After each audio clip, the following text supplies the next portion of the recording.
installer une machine, un Linux qui s'appelle NixOS. Alors pour installer NixOS, bien sûr, il faut récupérer les sources de NixOS,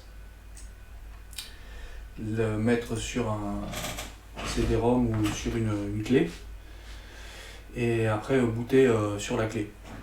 Une fois qu'on a booté sur la clé, donc moi je l'ai mis dans une machine virtuelle ici QEMU, et une fois qu'on lance le boot, on arrive sur cette. Alors si vous lancez le boot depuis votre clé USB, bien sûr il faut que vous fassiez attention que votre BIOS, peut-être vous rentrez dans votre BIOS avec la touche F2 ou supprime, et que vous puissiez faire booter la clé USB en premier, sinon il vous rebootera votre système qui existe déjà. Et donc pour installer, une fois qu'on a booté la clé, on laisse par défaut le premier choix et on voit ce qui s'affiche ici. On va arriver donc sur une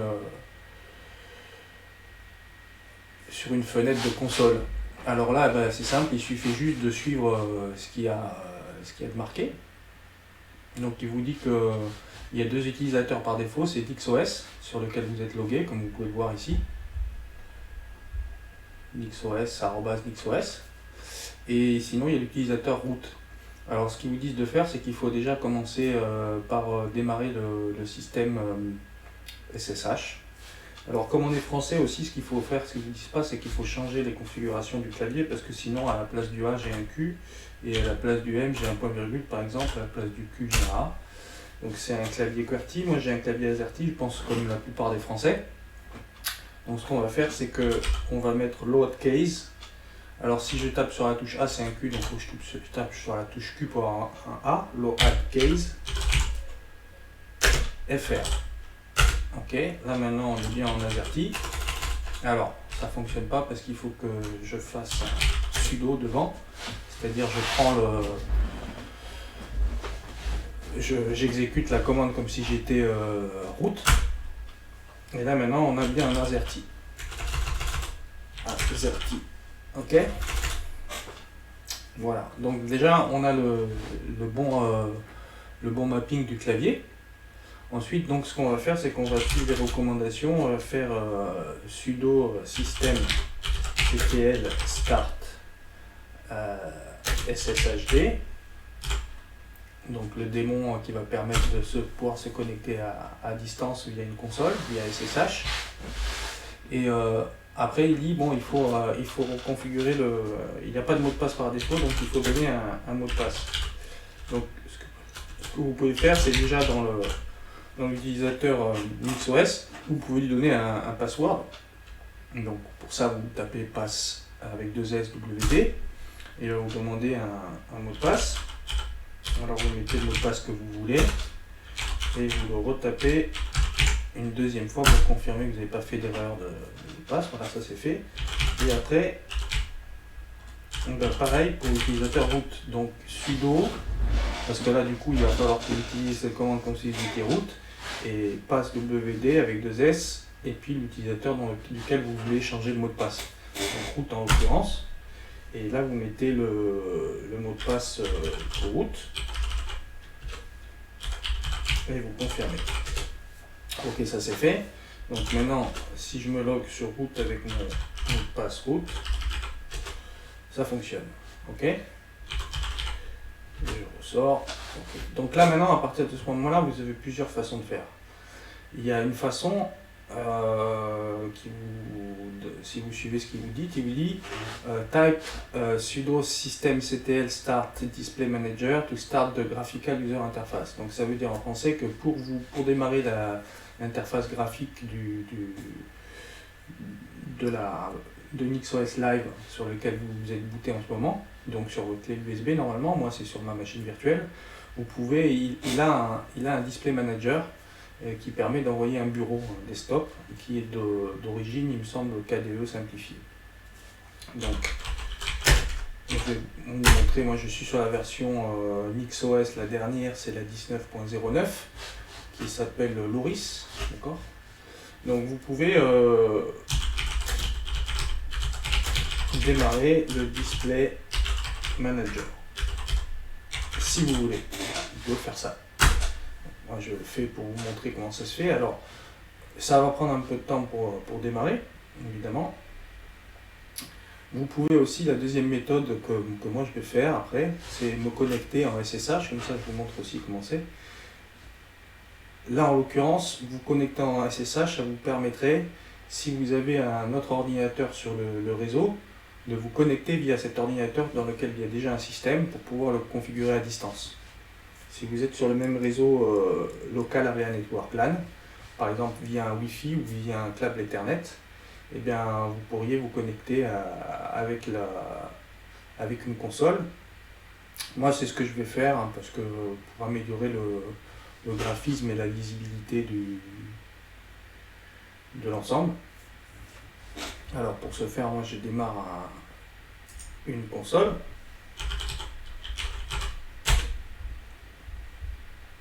Bon, là, en attendant, j'attends quand même qu'il affiche le display manager pour montrer où il prend quand même un peu de temps à démarrer.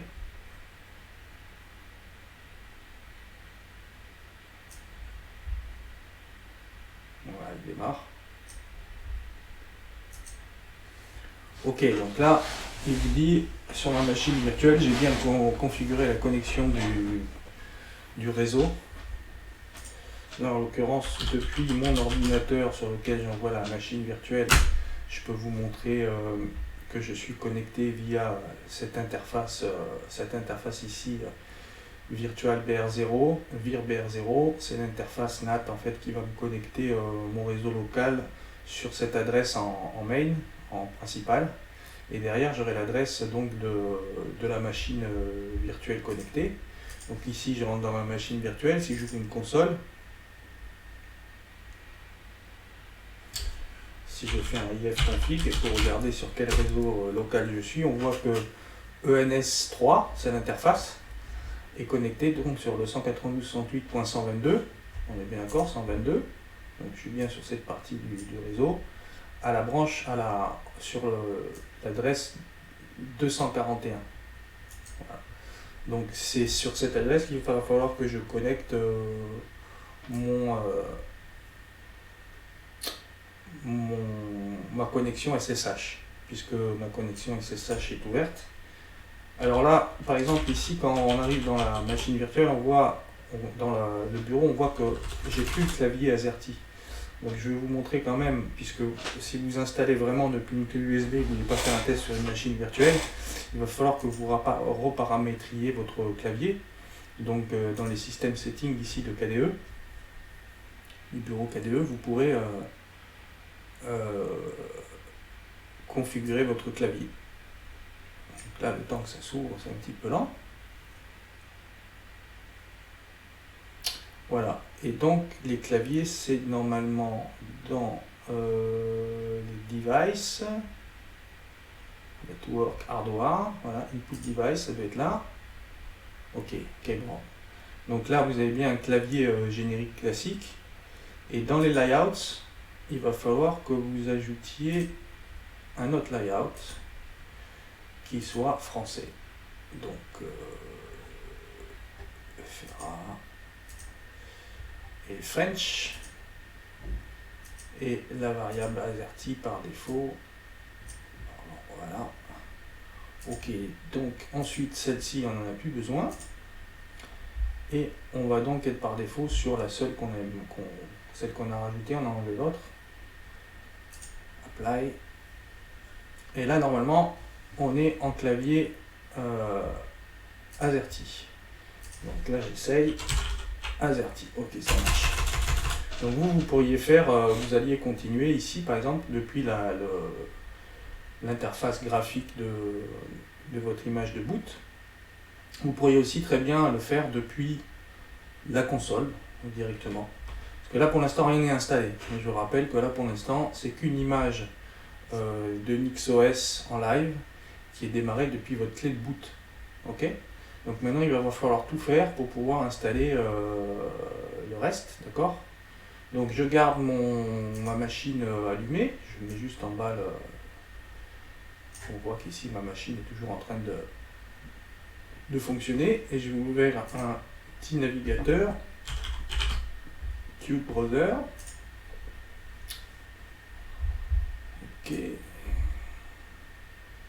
Et dans ce navigateur, je vais lui demander de rechercher la page d'installation de NixOS. Depuis DuckDuckGo, il me donne directement l'entrée par défaut qui va bien du manuel. Et dans ce manuel, donc, je vais directement dans Installing NixOS. Ok, voilà. Donc là, il vous dit donc de booter le système, etc. sur l'image graphique que vous avez installé préalablement sur une clé USB ou sur un CD, gravé sur un CD.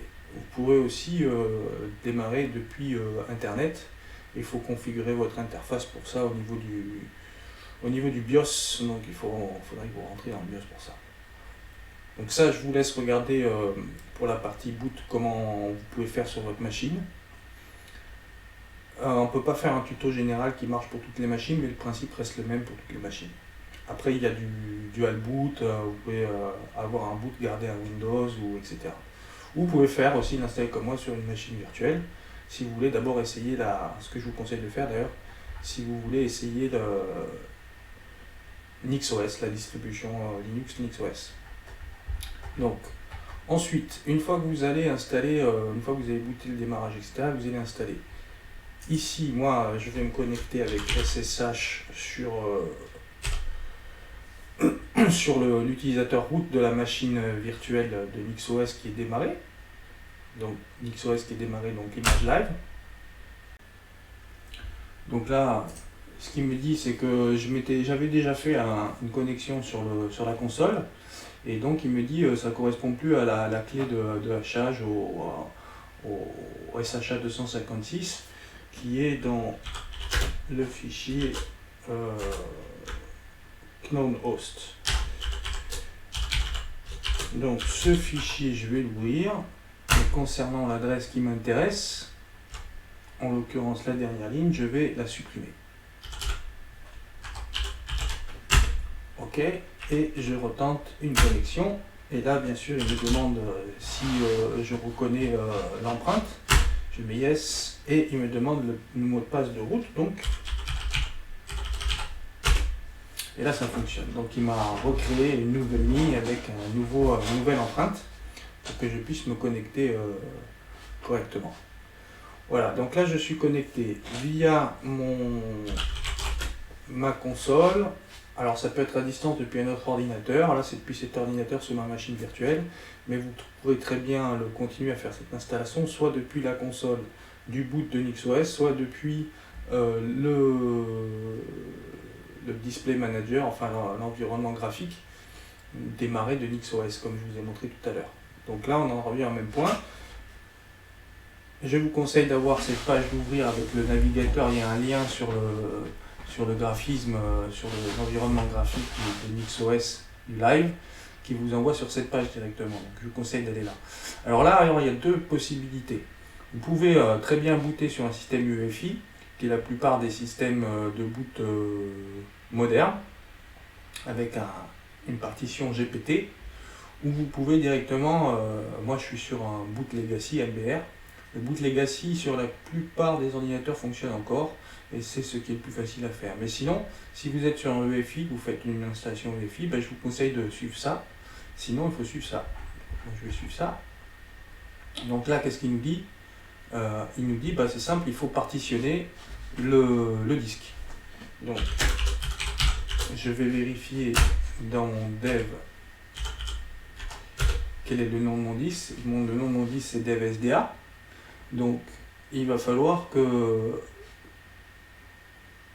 je crée une partition sur SDA avec Partec.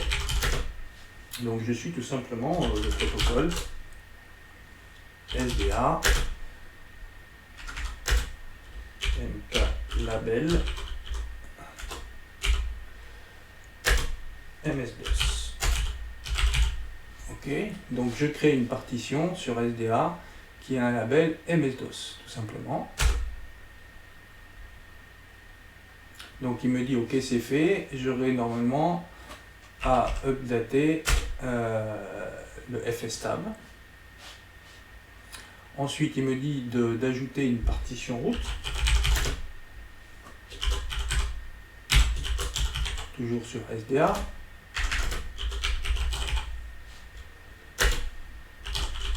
Donc, que cette partition soit primaire. Et il me dit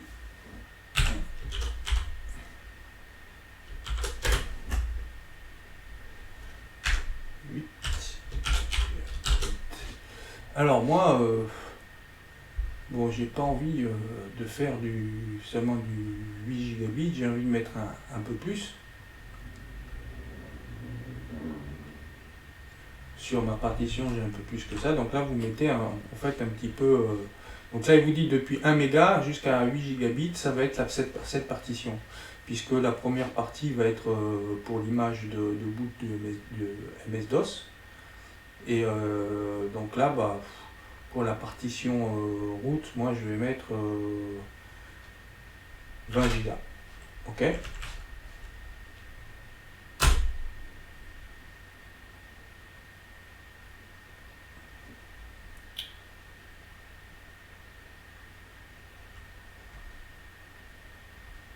D'accord.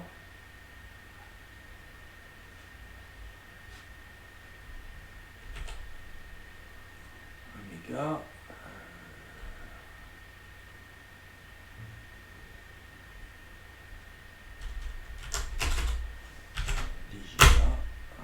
Ok, 20 gigas c'était trop, j'avais pas la place sur la partition que j'ai faite, donc j'ai mis de 1 méga à 10 gigas. Ok, maintenant on va créer, toujours avec l'application Parted, toujours sur SDA, une partition, toujours primaire, qui va s'appeler Linux Swap, et qui va commencer donc de 10 gigas et qui va aller 100%, ça veut dire tout quoi, absolument tout. Donc moi je vais mettre voilà, je vais suivre ce qu'ils me disent.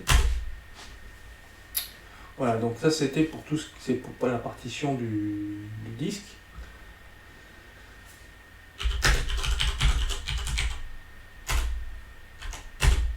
Donc maintenant on a dev SDA1, SDA2, SDA, SDA1 et SDA2.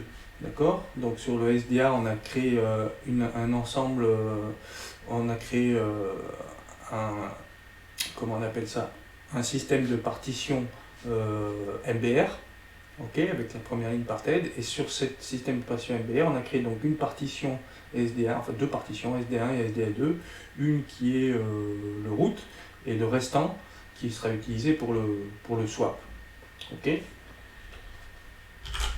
On voit bien que pour l'instant on est sur une image virtuelle du boot de NixOS Live. Donc pour l'instant on n'a rien fait d'autre que partitionner le disque qui existe déjà sur l'ordinateur physiquement. Ensuite il va falloir qu'on le formate. Donc, on arrive à formatting.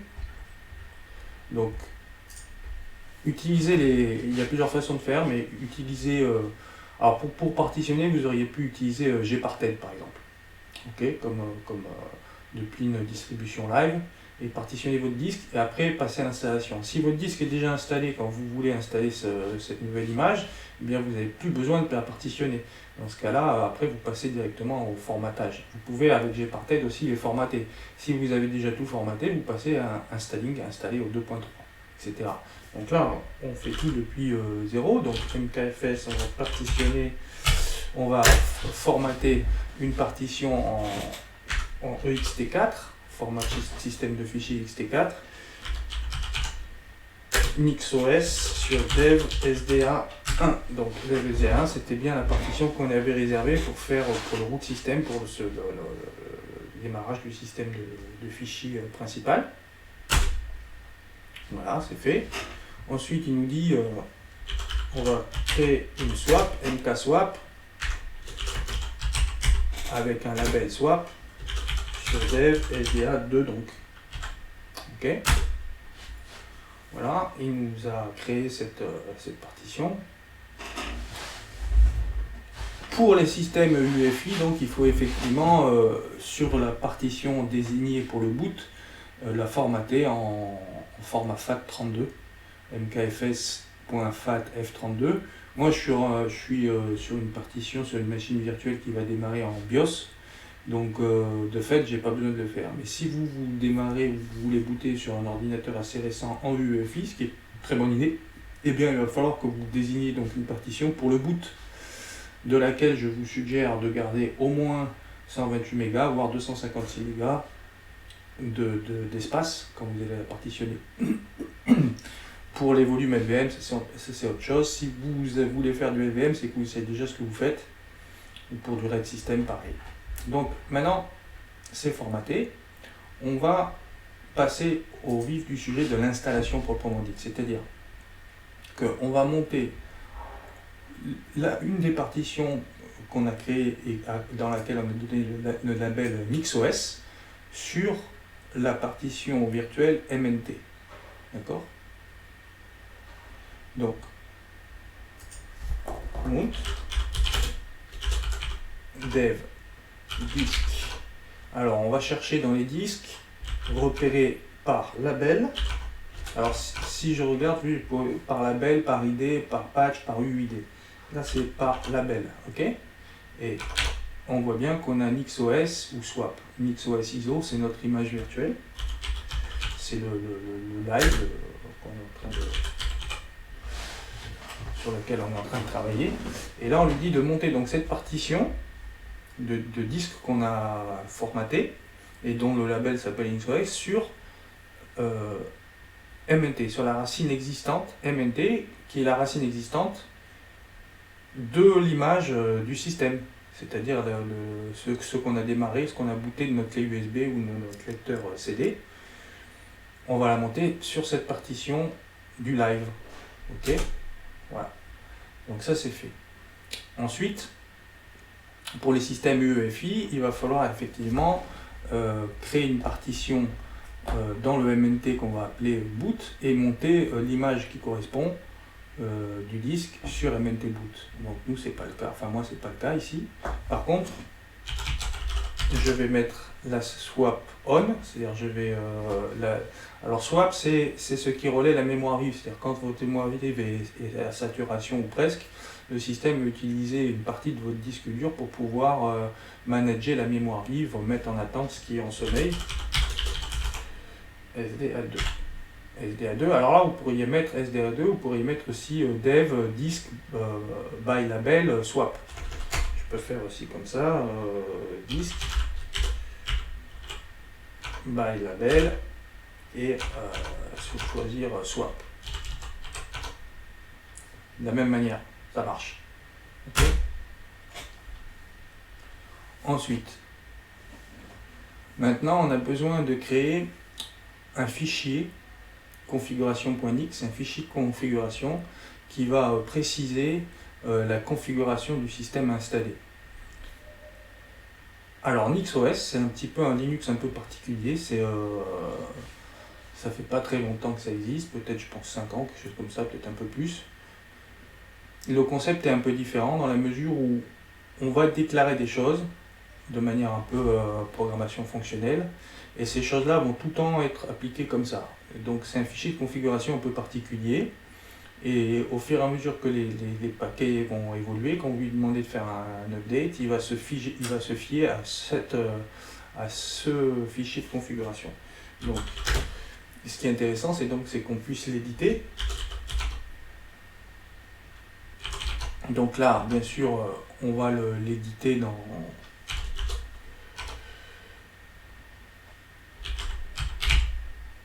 le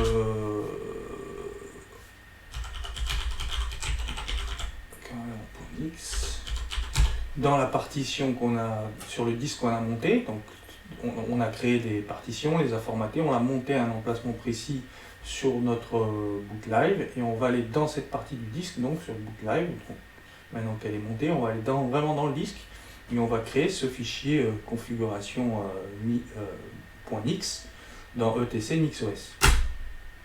Voilà, donc on voit que ce fichier est complètement vide, donc il va falloir créer tout ce qu'il y a dedans pour que ça fonctionne correctement. Donc, là, je sors, on voit qu'il est vide. Donc, ce qu'il faut faire, c'est qu'il faut déjà générer, donc demander à NixOS de générer une configuration de base. Donc, pour ce faire, on tape la commande NixOS generate config, ok, route, et à l'endroit où on a monté notre partition de route, donc /mnt ici. Et donc lui, en fait, il a créé les fichiers qui vont bien. Donc vous voyez qu'il a créé dans mnt etc nixos, il a créé hardware configuration et il a créé configuration.nix. C'est deux fichiers. Ok. Donc il nous dit que maintenant on va rééditer, on va éditer donc ce fichier qu'on avait regardé tout à l'heure, qui n'existait pas en fait, qui était vide. Et là, etc nixos configuration.nix.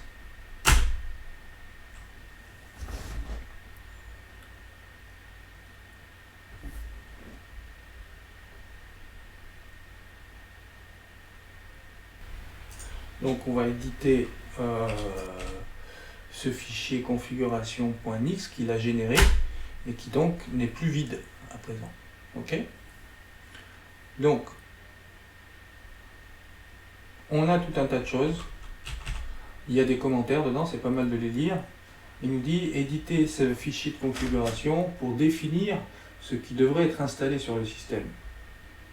Il nous dit bien sûr qu'il y a la page de manuel de configuration.nix qui est disponible depuis la console et dont on peut accéder avec NixOS, avec la commande NixOS help. Ou alors, tout simplement, on peut suivre aussi l'installation telle que demandé ici. Alors il nous dit que suivant que vous avez un boot sur un BIOS classique MBR ou sur un BIOS UEFI, il y a des petites choses à faire. Donc moi par exemple je suis sur un BIOS MBR, donc il faut que je trouve la partie bootloader, et donc bootloader elle est bien au départ. Bootloader, alors il faut que j'ajoute grub device. Et sur UEFI, il faudrait que vous ajoutiez systemd boot enable. Alors bootloader grub device, on voit déjà qu'il y a déjà des options préalablement existantes. Et donc moi mon grub device, il faut effectivement que je l'envoie sur le disque de démarrage qui va bien, donc dev SDA. Alors ils le disent un peu plus loin. Si on descend un petit peu plus sur du MBR,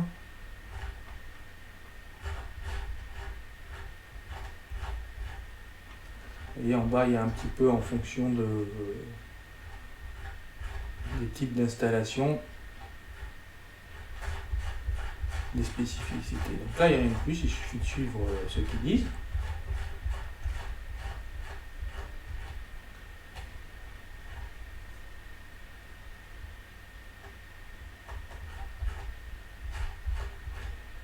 Installer, voilà. Ok, donc je suis là.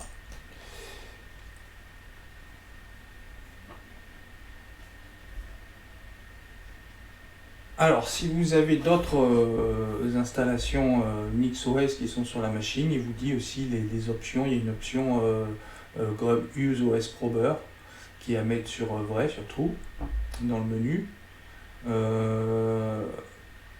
Et après, il y a d'autres configurations, etc., qui peuvent être faisables pour tout ce qui est le networking, etc. Donc, on va lire un petit peu ce fichier quand même pour s'y intéresser.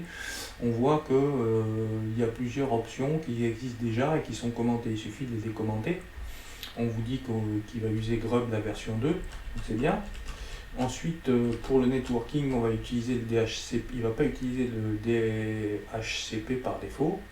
L'interface qu'il va utiliser, c'est la ENS3 qui sera générée par défaut. Ensuite, si vous avez un proxy, vous pourrez le configurer ici. L'internationalisation, donc nous, bien sûr, on va utiliser FR, donc en français. C'est ici que ça se passe. Donc vous décommentez et vous mettez les options qui sont appropriées. Donc FR, UTF-8 et la console fonte. Ça, pour l'instant, on va laisser celle-là, puisque je ne sais pas lesquelles on dispose, mais on pourra après.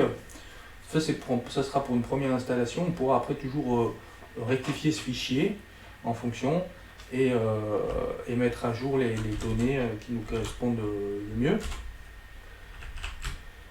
Donc ici, Europe, Amsterdam, c'est Paris.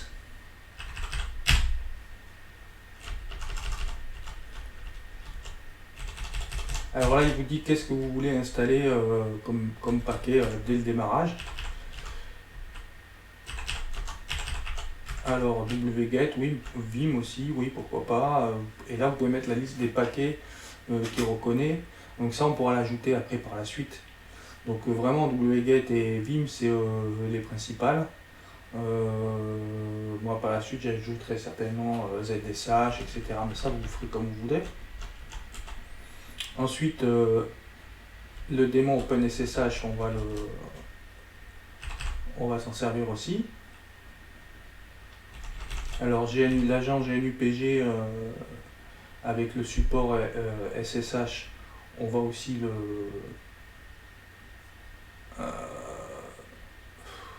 on va pas le mettre par défaut, on le mettra plus tard. Le service printing, donc c'est CUPS si vous avez une imprimante, c'est là que ça se passe. Pulse Audio Enable pour mettre le son, ça sera ici éventuellement. Server X pour mettre le système X11. X11 c'est tout ce qui est système graphique. Donc le X server, ça se passera ici. Donc on va mettre Enable. Le layout du système, ce sera FR. Et le signe européen, ce sera sur la touche E, Alt graphique E, le resigne.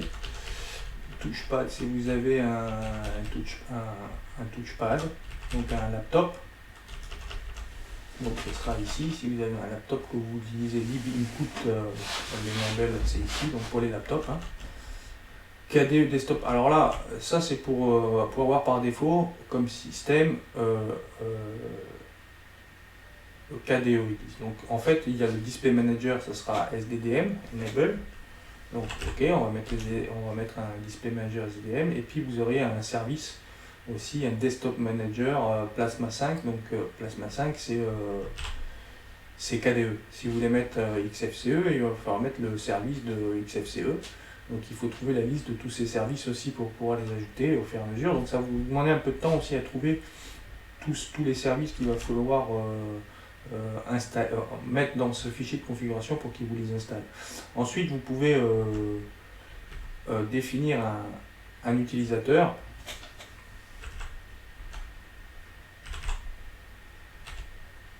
Bon. Alors, je ne sais pas si on le met à cette étape-là. L'application est sur le système, général config, c'est bien là. Hardware, alors ils nous disent aussi d'aller voir un peu dans le hardware, voilà, et d'envoyer Linux install.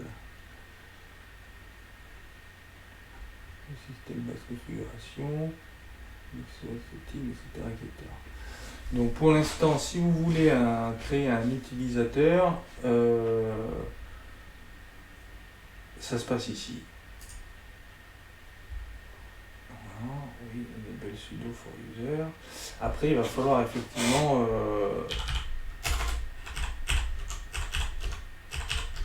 on va mettre. Il va falloir effectivement. Moi, je vais mettre Jérôme par exemple. C'est un normal user et je vais le mettre dans le groupe will. Donc le groupe will, c'est pour, voilà, il vous le dit en plus, c'est pour les sudo rs, les utilisateurs qui peuvent utiliser la commande sudo. Et c'est bien cette version du système. Donc ok, là on a fait ça. On quitte en enregistrant et on va chercher à rentrer dans l'autre fichier de configuration qui est en l'occurrence celui qui va lier votre installation à votre machine. Donc moi en l'occurrence ici c'est toutes les options qui permettent d'être reconnu par la machine. Alors il a reconnu, c'est bien, il voit que je suis sous QEMU KVM Intel et il a tout fait correctement, donc j'ai rien besoin de faire. Mais vous ce sera pas la même chose que moi ici, vous ce sera en l'occurrence en rapport avec votre matériel. Voilà, donc une fois qu'on a fini, il s'agit de faire un XOS install, la commande, do the installation ici, XOS install, ok. Donc à partir de là, il va faire toute l'installation et ça peut prendre un petit moment. Alors moi je vais l'accélérer sur la vidéo pour pas vous embêter avec cette partie-là. Et donc à la fin, il va nous demander le mot de passe route qu'on voudra. Et probablement, j'espère, il va créer les autres utilisateurs et nous demander le mot de passe pour les nouveaux utilisateurs, donc en l'occurrence Jérôme ici.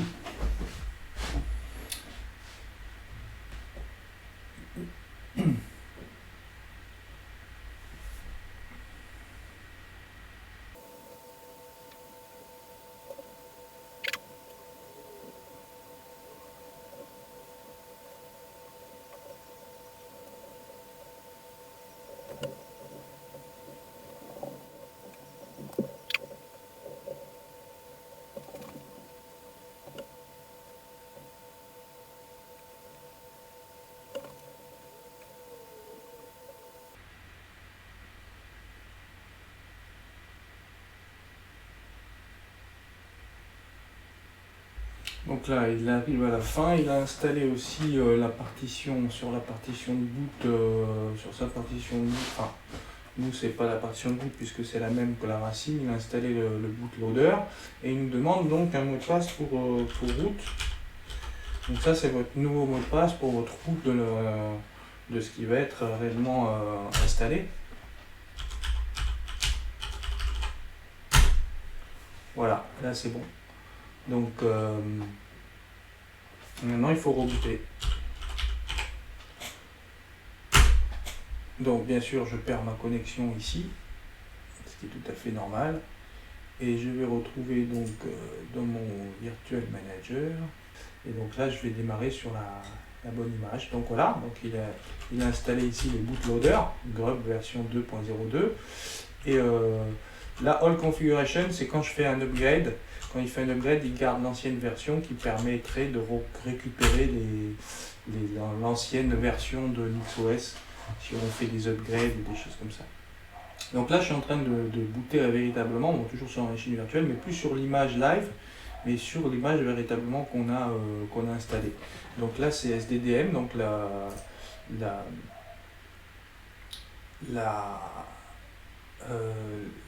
Display Manager. Et donc je vais lui dire de se démarrer sur Jérôme. Et il me dit donc échec de la collection, tout simplement pourquoi tout simplement parce que je n'ai pas d'utilisateur Jérôme qui existe. Alors je lui dis de démarrer sur Jérôme, mais j'ai pas d'utilisateur Jérôme. Bon, alors c'est un petit peu gênant. Alors qu'est-ce qu'il faut que je fasse? Il faut que alors là on voit ici les bureaux qui existent. Il y a Plasma 5 ou Terminal X. Voilà, donc là, ce qu'il faut que je fasse, c'est soit que je change d'utilisateur, soit, alors peut-être route, peut-être je peux démarrer sur route et mettre mon mot de passe de route. Voilà.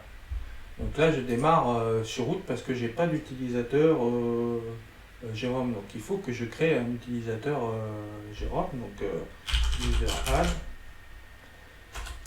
Jérôme. Ah, il me dit qu'il existe déjà. Donc peut-être qu'il faut que je fasse le mot de passe pour l'utilisateur Jérôme.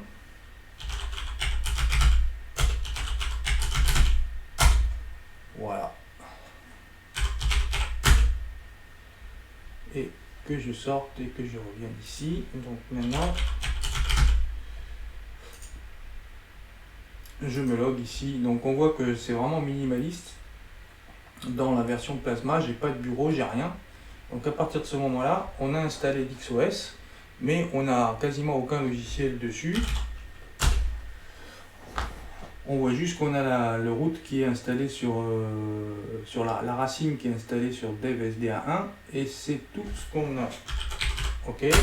À partir de ce moment-là, il va falloir installer des paquets. Pour ce faire, éventuellement, on va utiliser forcément le fichier de configuration qu'on a vu tout à l'heure pour pouvoir installer le reste. Alors ce que je vais faire moi, j'ai une machine qui fonctionne, on voit que j'ai bien le clavier AZERTY, donc la configuration pour l'instant tout se passe correctement, et dans ifconfig je vais relever, donc là mon adresse d'IP c'est toujours celle-là, et donc je vais me connecter en console, SSH, mais cette fois-ci donc sur mon utilisateur Jérôme, et je pourrais continuer à le faire depuis la console qu'on voit. Et moi je vais me connecter depuis SSH. Donc pareil, même histoire. Il me dit ah, il y a déjà une empreinte, c'est pas la même. Évidemment c'est pas la même puisque il a réinstallé une nouvelle. On a booté non plus sur la même image, donc ça ne fonctionne plus. On va faire pareil, comme c'est la première connexion, il me demande le mot de passe Jérôme, et voilà. Et je suis connecté à ma machine via SSH, à ma machine virtuelle, ici là-dessus, donc via ça. Et à partir de là, je peux continuer à peaufiner mon installation. Alors maintenant, un XOS est bien installé. Ok. Et c'est juste qu'il va falloir ajuster tout ça. Donc je vois que j'avais une partition de 20 Go, j'ai mis 10 Go par exemple de mémoire vive. Donc ça c'est quelque chose que je changerai, je mettrai que 4 Go de mémoire vive, ça suffira, de swap pardon, sur ma partition swap au lieu d'en mettre 10. Donc c'est quelque chose que je vais changer. Mais je vais le changer une fois que j'aurai configuré un peu tout, que ce sera plus facile à faire. Donc maintenant qu'est-ce qu'on va faire? Donc maintenant ce qu'on peut faire, c'est par exemple installer un software, une application. Donc pour ce faire, il y a cette commande ici, mixenv -UA P slash étoile.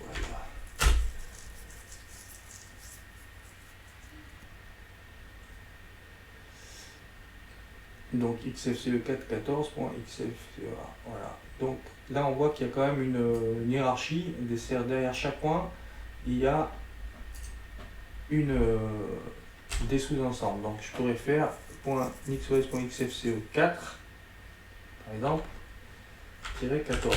Et là donc il va me sortir tout ce qui est en rapport avec juste xfce4, la version 14, 4.14. Voilà. Et là donc, je vais essayer en mettant juste FCE4.14. Et alors, j'ai trouvé une petite page aussi ici pour pouvoir faire les configurations nécessaires. Alors, il faut que je dise sudo XOS et configuration.next. Voilà, alors.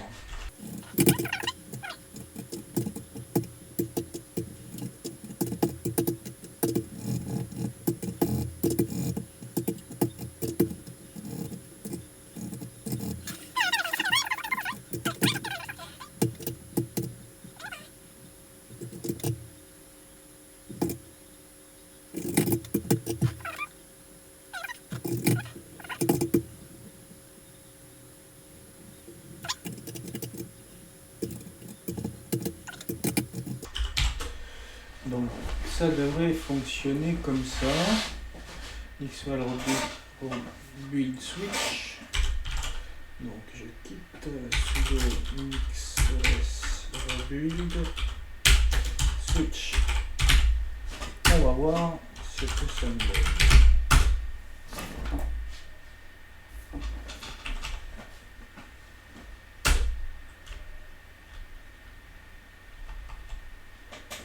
Alors là, effectivement, j'ai un problème.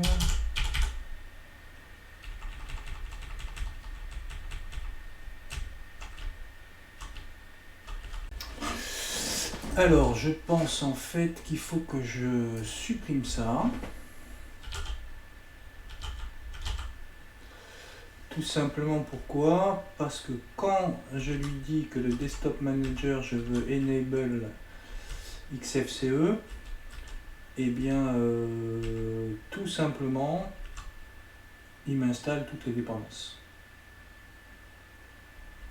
Voilà, donc je pense que ça suffit.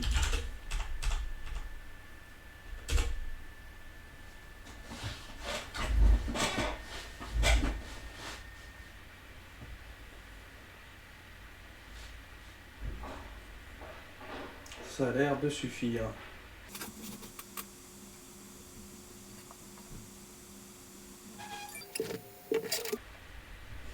Ok, alors, reloading de donc, si je fais un reboot. Alors maintenant, on va voir dans ma machine virtuelle comment ça se passe. Donc il a bien démarré, il a Plasma et il a XFCE qui est ici.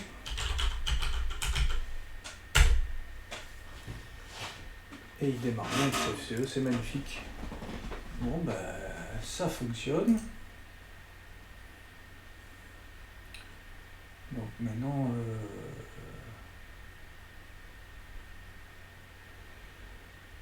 est-ce qu'il a tout installé? Paramètres, gestionnaire de paramètres, affichage par exemple.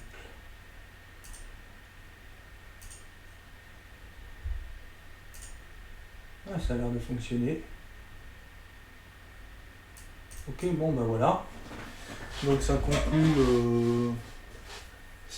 le tutoriel sur l'installation de NixOS. Donc là on a installé NixOS. Moi je l'ai fait sous une machine virtuelle, mais ça aurait été exactement la même chose, juste à part la partie de partition et de formatage sur un ordinateur. Et on a installé XFCE 4. Voilà, ben, je vous remercie.